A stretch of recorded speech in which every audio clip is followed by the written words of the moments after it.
तर पालकमंत्री एकनाथ शिंदेंनी मुंबई शहर जिल्हा नियोजन समितीची बैठक बोलावलेली आहे। बैठकीनिमित्ताने एकनाथ शिंदे आणि आदित्य ठाकरे हे आमने सामने येण्याची शक्यता आहे। बैठकीमध्ये भाजप, शिवसेना आणि काँग्रेसचे आमदार भिडण्याची सुद्धा शक्यता आहे।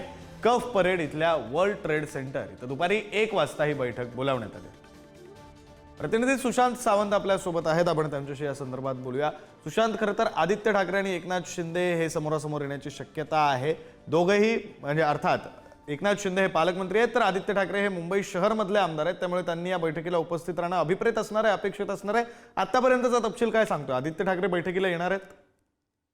विक्रांत, आपण जर बघितले असेल तर उपमुख्यमंत्री एकनाथ शिंदे मुंबई शहरचे पालकमंत्री झाल्यानंतर आज त्यांनी पहिल्यांदा खरं तर बैठक बोलावलेली आहे मुंबई शहर जिल्हा नियोजनची।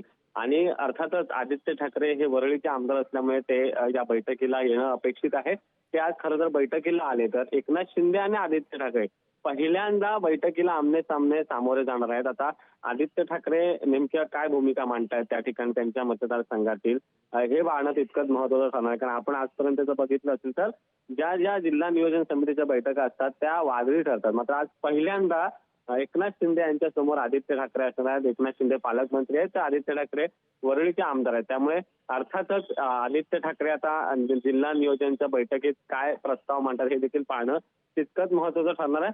तर दुसरीकडे या बैठकीला काँग्रेसचे आमदार देखील असणार आहेत, त्याचसोबत शिवसेना, भाजपचे आमदार असणार आहेत।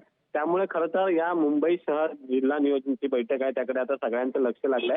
विशेष लक्ष याचसाठी लागलेलं आहे की आदित्य ठाकरे येत आहेत का हे बघणं महत्त्वाचं ठरणार आहे। कारण आपण बघितलं असेल तर 2.5 वर्षाचा संघर्ष, ज्या पद्धतीने एकमेकांवर आरोप झाले, त्यानंतर राज्यात महायुतीचं पुन्हा सरकार आलं, एकनाथ शिंदे राज्याचे उपमुख्यमंत्री झाले, एकनाथ शिंदेंवर वारंवार आदित्य ठाकरे यांनी देखील टीका केली।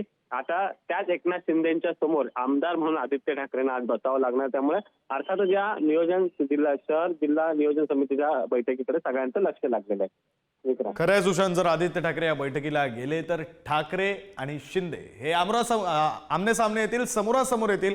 ठाकरे आणि शिंदे हे एका बैठकीला उपस्थित असतील आणि प्रत्येक बैठक जी जिल्हा नियोजन समितीची असते ती वादळीच ठरते, त्यामुळे ही बैठक वादळी ठरणार का हे सुद्धा पाहावं लागेल।